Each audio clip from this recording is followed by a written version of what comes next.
ഇത് mass മോട്ടോഴ്സിന്നാണ്. Honda deo നമ്മൾ വർക്കിന് കിട്ടിയിട്ടുണ്ട്. നമുക്കതിനകത്ത് ജോബ് കാർഡിൽ പറഞ്ഞേക്കണ വർക്ക് എന്ന് പറഞ്ഞാൽ general service, engine oil check ചെയ്തിട്ട് മാറ്റാം, വാട്ടർ സർവീസ് ഓപ്പൺ ആയിട്ട് ചെയ്യണം, അതേപോലെ തന്നെ മെയിൻ സ്റ്റാൻഡ് മാറ്റാനുണ്ട്, സ്പാർക്ക് പ്ലഗ് മാറ്റാനുണ്ട്, ഫ്രണ്ടിലത്തെ ആം കവർ ചേഞ്ച് ചെയ്യാനുണ്ട്, അതേപോലെ ബാക്ക് ടയർ, ചോക്കിൻ്റെ കേബിൾ, ഇതൊക്കെ ഒന്ന് ചെക്ക് ചെയ്യുന്ന ദിവസം പറഞ്ഞാണ് കേട്ടോ.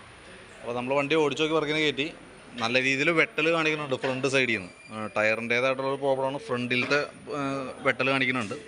അപ്പോൾ ബാക്കിലത്തെ ടയർ നമുക്ക് കിടക്കുന്നത് കട്ട് ചെയ്ത ടയറാണ്. അപ്പോൾ നമുക്ക് എന്തെങ്കിലും ബാക്ക് ടയർ മാറ്റണം, പുതിയത് ഇടണം. അപ്പോൾ ആ പുതിയ ടയർ ഫ്രണ്ടിലേക്ക് ഇട്ടിട്ട് ആ ഫ്രണ്ടിൽ കിടക്കുന്ന ടയർ നമുക്ക് ബാക്കിലേക്ക് റൊട്ടേഷനായിട്ട് ചെയ്തിടാം. അപ്പോൾ ആ വെട്ടലൊരു പരിധി വരെ റെഡിയാവും.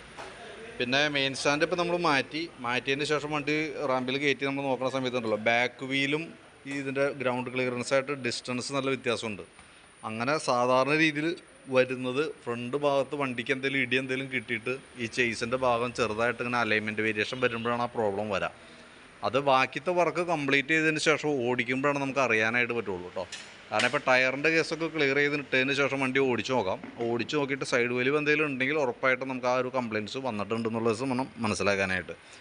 അല്ലെങ്കിലും നമുക്ക് നോക്കുമ്പോൾ മെയിൻ സ്റ്റാൻഡിന്മേൽ വണ്ടി വെച്ചിട്ട് നോക്കുന്ന സമയത്ത് ഫ്രണ്ട് വീല് ഗ്രൗണ്ടിൽ ടച്ചായിട്ട് നിൽക്കും, ബാക്ക് വീലിനൊരു ചെറിയൊരു ഡിസ്റ്റൻസേ വരാൻ പാടുള്ളൂ. ഇത് ഇച്ചിരി കൂടുതലായിട്ട് കാണുന്നുണ്ട്. എന്തായാലും നമുക്കത് വർക്ക് കംപ്ലീറ്റ് ചെയ്തതിന് ശേഷം ഞാൻ ഒന്നും കൂടി നോക്കിയിട്ട് അതിൻ്റെ ഡീറ്റെയിൽസ് അപ്ഡേറ്റ് ചെയ്യാം. നമുക്ക് സർവീസുമായി ബന്ധപ്പെട്ട് നമ്മൾ ബാക്ക് ബ്രേക്കൊക്കെ ചെക്ക് ചെയ്യാൻ വേണ്ടി അയച്ചിട്ടുണ്ട്. ബ്രേക്ക് ലൈനർ നമുക്ക് ഇതുമ്പോൾ കിടക്കുന്നത് കമ്പനി ഒറിജിനലൊന്നുമല്ല, ഡ്യൂപ്ലിക്കേറ്റ് ലൈനറാണ്. പക്ഷേ എന്നാൽ പോലും നമുക്ക് കുറേ കൂടി ഉപയോഗിക്കാനുണ്ട്. അപ്പോൾ ബ്രേക്ക് ക്യാമൊക്കെ ഒന്ന് അഴിച്ച് ഗ്രീസ് ചെയ്ത് നമുക്ക് റീസെറ്റ് ചെയ്യാം. ക്യാമൊക്കെ അത്യാവശ്യം തുരുമ്പ് കാണിച്ചു തുടങ്ങിയിട്ടുണ്ട്. അപ്പോൾ അതൊക്കെ ഒന്ന് ഗ്രീസ് ചെയ്തിട്ട് ഈ ലൈനർ തന്നെ യൂസ് ചെയ്യാം. കാരണം ആദ്യം ഉപയോഗിച്ചതിന് ശേഷം മാറ്റണ സമയത്ത് ഒറിജിനൽ ഇടാനായിട്ട് ശ്രദ്ധിക്കുക. കാരണം ഇതിങ്ങനെ കൂടുതലായിട്ട് കണ്ടിന്യൂസ് ആയിട്ട് ഉപയോഗിക്കുമ്പോൾ എന്ത് പറ്റുമെന്ന് വെച്ചാൽ നമുക്ക് ഹബ്ബിന് കംപ്ലയിൻറ്റ് വരാൻ സാധ്യത കൂടുതലാണ്. അപ്പോൾ പിന്നീട് മാറ്റി കളയണ സമയത്ത് ഒറിജിനൽ മേടിച്ചിടാനായിട്ട് നോക്കണം കേട്ടോ. പിന്നെ ബാക്ക് വീല് പിടിക്കുന്നത് ഈ ഒരു ഷാഫ്റ്റ് വേണം. അതിൻ്റെ ബെയറിങ്ങിൻ്റെ ഒക്കെ പ്ലേ നമ്മൾ ചെക്ക് ചെയ്തു, കംപ്ലയിൻ്റ് ഒന്നുമില്ല. അതേപോലെ തന്നെ ബാക്കിലത്തെ ഗിയർ ബോക്സിൽ സെപ്പറേറ്റ് ഓയിൽ വരാം. എഞ്ചിൻ ഓയിലും ഗിയർ ഓയിലും വേറെയാണ് സ്കൂട്ടർ മോഡലിൽ. അപ്പോൾ ഈ ഓയിൽ നോക്കി നല്ല ഓയിലാണ് കേട്ടോ. പിന്നെ ബാക്ക് ടയറിൻ്റെ കണ്ടീഷൻ നോക്കി, ടയർ നമുക്ക് ഇതുമ്പോൾ ചെയ്തേക്കുന്നത് റീസോൾ ചെയ്ത ടയറാണ് കേട്ടോ. അപ്പോൾ നമുക്ക് എന്തെങ്കിലും ഇത് ചേഞ്ച് ചെയ്യണേഴ്സ് പറഞ്ഞിട്ടുണ്ട്.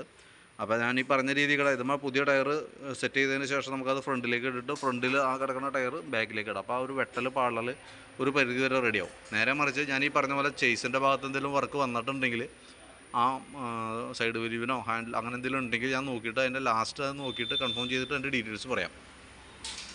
പിന്നെ എയർ ഫിൽറ്ററൊക്കെ നമ്മളൊന്ന് അഴിച്ച് ചെക്ക് ചെയ്യാനുണ്ട്. എയർ ഫിൽറ്റർ നമുക്ക് ഇതുമ്പോൾ കിടക്കുന്നത് കമ്പനി ഫിൽറ്റർ തന്നെയാണ്, ഹോണ്ടയുടെ ഒറിജിനൽ ഫിൽറ്റർ തന്നെയാണ്. കുറച്ച് പൊടിയൊക്കെ ഉണ്ടെന്ന് തുടച്ച് ക്ലീൻ ചെയ്യാവുന്നുള്ളൂ. ക്ലച്ച് സൈഡ് നമ്മൾ ഗ്രീസിങ്ങിനായിട്ട് അഴിച്ചാനാണ്. ക്ലച്ചിൻ്റെ ഭാഗം നമ്മൾ അഴിച്ച് നോക്കുമ്പോൾ അതിൻ്റെ ബെൽറ്റിൻ്റെ കണ്ടീഷനൊക്കെ നോക്കി. ബെൽറ്റ് നമ്മൾ കിടക്കുന്നത് കമ്പനി ബെൽറ്റാണ്, ഹോണ്ടയുടെ ഒറിജിനൽ ബെൽറ്റ് തന്നെയാണ്, ഡാമേജോ കാര്യങ്ങളൊന്നുമില്ല. അതിൻ്റെ ഈ ക്ലച്ച് പുള്ളിയുടെ ഭാഗത്തേക്ക് വരുമ്പോഴത്തേക്കും ഈ വീലുകൾ കംപ്ലയിൻറ്റ് കാണിച്ചു തുടങ്ങിയിട്ടുണ്ട്. കാരണം അതിൻ്റെ ഈ വന്ന പിന്നുകൾ, ഈ 3 പിന്നുകളാണ് നമുക്ക് ഇന്ന് വരാം. ഇത് ഈ പിന്ന് വന്ന ഭാഗം ആ ഹോള് ശരിക്കും ഓവലായി പോയേക്കാം. അതതിൻ്റെ തേമാനം കൊണ്ട് വന്നതാണ് കേട്ടോ.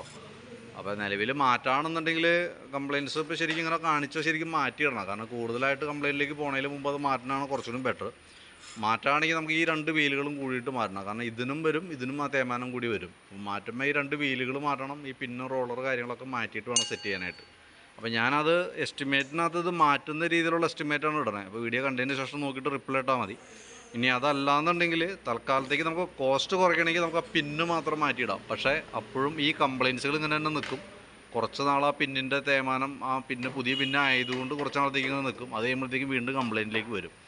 അത് നോക്കിയിട്ട് ആലോചിച്ചിട്ട് പറയാം. കാരണം അത് ഞാനിപ്പം ഇത് എസ്റ്റിമേറ്റിനകത്ത് ഇത് ഉൾപ്പെടുത്തിയിട്ടുള്ള എസ്റ്റിമേറ്റാണ് പറയണേ. വീഡിയോ കണ്ടതിന് ശേഷം നോക്കിയിട്ട് തീരുമാനിച്ചാൽ മതി കേട്ടോ. പിന്നെ ക്ലച്ചിൻ്റെ ഈ ഭാഗത്ത് ഒരു ഓയിൽ സീൽ ലീക്ക് ഉണ്ട്. ഇവിടെ ഓയിൽ ലീക്ക് പുറത്തേക്ക് വന്നു തുടങ്ങിയിട്ടുണ്ട്. അപ്പോൾ ഓയിൽ സീൽ നമുക്ക് മാറ്റിയിടാം. ക്ലച്ച് വെയിറ്റ് കാര്യങ്ങളൊന്നും വേറെ കുഴപ്പമൊന്നുമില്ല. അത്യാവശ്യം തുരുമ്പ് കാര്യങ്ങളൊക്കെ ആയിരുന്നു. അപ്പോൾ അതൊക്കെ ഒന്ന് ക്ലീൻ ചെയ്ത് ഗ്രീസ് ചെയ്ത് ഇടുന്നുണ്ട്. അപ്പോൾ ഓക്കെ ആയിക്കോളും.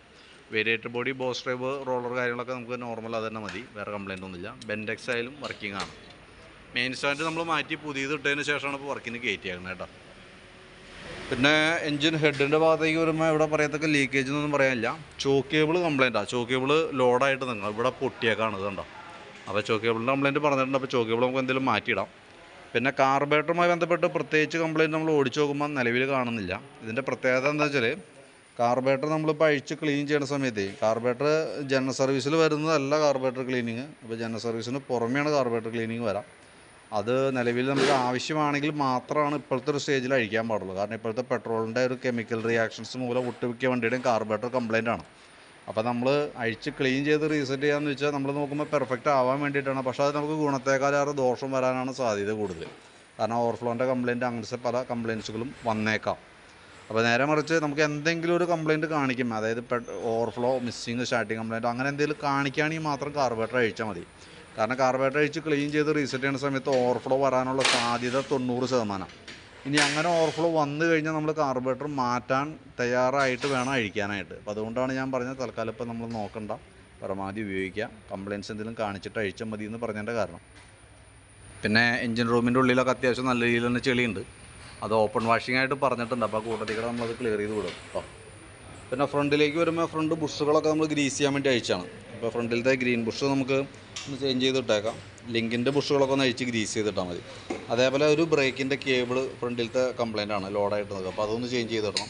ബ്രേക്ക് ലൈനറുകളൊക്കെ നമ്മളൊന്ന് അഴിച്ച് ക്ലീൻ ചെയ്യുന്നുണ്ട്. ക്യാമൊക്കെ ഒന്ന് അഴിച്ച് ഗ്രീസ് ചെയ്തിടുന്നുണ്ട്. ഓൺസെറ്റ് ചെറിയൊരു അടി കാണിക്കുന്നുണ്ട്, തൽക്കാലം അഡ്ജസ്റ്റ് ചെയ്തിടാം. ഫ്രണ്ടിലത്തെ ടയർ ഞാൻ ഈ പറഞ്ഞ രീതിയുടെ ഫ്രണ്ട് ടയറിനാണ് ഇതാണ് ഫ്രണ്ട് ടയർ. അപ്പോൾ അതിൻ്റെ ഒരു അലൈൻമെൻറ്റ് വേരിയേഷൻ വന്നേക്കണോണ്ടാണ് അത്രയും വെട്ടൽ കാണിക്കുന്നത്. അത് നമ്മൾ പുതിയ ടയർ ഫ്രണ്ടിലേക്ക് ഇടുമ്പോൾ ഒരു പരിധി വരെ അത് സോൾവ് ആയിക്കോളും. പിന്നീട് പ്രോബ്ലം ഉണ്ടെങ്കിൽ ഞാൻ ഓടിച്ച് നോക്കിയതിന് ശേഷം ചേസുമായി ബന്ധപ്പെട്ട എന്തെങ്കിലും കംപ്ലയിൻറ്റ് ഉണ്ടെങ്കിൽ നോക്കിയിട്ട് അതിൻ്റെ ഡീറ്റെയിൽസ് അപ്ഡേറ്റ് ചെയ്യാം. പിന്നെ നമുക്കിത് ഇരിക്കുന്ന ബാറ്ററി ആമറോണിൻ്റെ ബാറ്ററിയാണ്, 2025 ബാറ്ററിയാണ്. നമ്മുടെ സർവീസിൻ്റെ ഭാഗമായിട്ട് അതും കൂടി ഒന്ന് ടെസ്റ്റ് ചെയ്ത് വിടുന്നുണ്ട്. നമ്മളത് നോക്കുമ്പോൾ 13.22 അതാണ് അതിൻ്റെ വോൾട്ട് കാണിക്കുന്നത്. ലോഡ് കൊടുക്കുമ്പോൾ 9.90 അതിൽ ബാറ്ററിയുടെ ഭാഗത്ത് വേറെ കംപ്ലയിൻ്റ് ഒന്നുമില്ല. പിന്നെ ഇതുമാതിരിക്കും റെഗുലേറ്ററൊക്കെ ഇടയ്ക്ക് എപ്പോഴും മാറ്റി വെച്ചേക്കണതാണ്.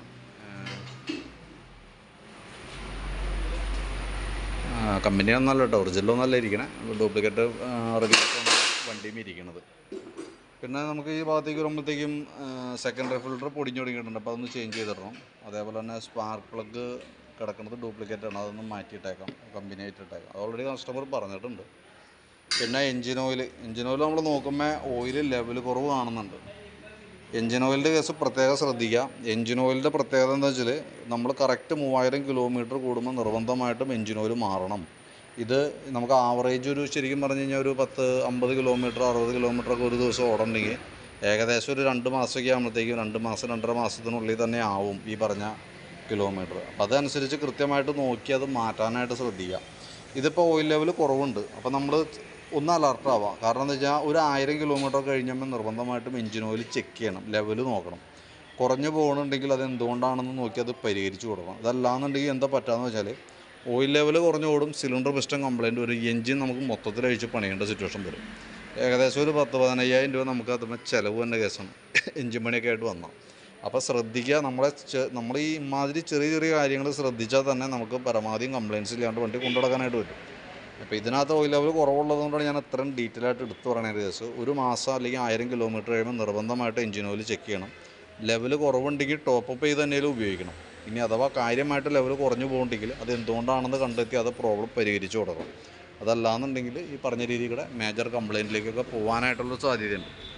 അപ്പോൾ നിലവിൽ ഇതൊക്കെയാണ് നമ്മളുടെ സർവീസിന് കയറ്റിയിട്ടുള്ള വണ്ടിയുടെ ഏകദേശം ഒരു കണ്ടീഷനൊക്കെ. അപ്പോൾ ഞാൻ അതിൻ്റെ ഒരു ഏകദേശം ഒരു എസ്റ്റിമേറ്റൊക്കെ ആക്കാം. അതിൻ്റെ ഡീറ്റെയിൽ ആയിട്ടുള്ള എസ്റ്റിമേറ്റ് വാട്സാപ്പിലേക്ക് സെൻഡ് ചെയ്തിടാം. വീഡിയോ കണ്ടതിന് ശേഷം നോക്കിയിട്ട് റിപ്ലൈ ഇടാം. ഞാൻ ഈ പറഞ്ഞേക്കണതിൽ എന്തെങ്കിലും കാര്യങ്ങൾ മനസ്സിലാവാത്തതുണ്ടോ, എന്തെങ്കിലും ഡൗട്ടോ ഉണ്ടെങ്കിൽ കൃത്യമായിട്ട് വിളിച്ച് മനസ്സിലാക്കിയതിന് ശേഷം മാത്രം വർക്ക് ചെയ്യാനുള്ള പെർമിഷൻ കൊടുക്കുക. ഓക്കെ, അപ്പോൾ ബാക്കിത്തെ കാര്യങ്ങൾ നടക്കട്ടെ. നമുക്ക് വണ്ടി വൈകിട്ടത്തേക്കാണ് ആവുള്ളൂ. അപ്പോൾ എന്തെങ്കിലും അത്യാവശ്യം വർക്ക് നമുക്ക് ഡീറ്റെയിൽ ആയിട്ടുള്ള സർവീസാണ്. അപ്പോൾ അത്യാവശ്യം വർക്ക് സമയം വന്ന കേസാണ്. അപ്പോൾ നോക്കിയിട്ടൊന്ന് പരമാവധി നേരത്തെ തന്നെ ഒന്ന് റിപ്ലൈ ഇട്ടേക്കാം. ഓക്കെ.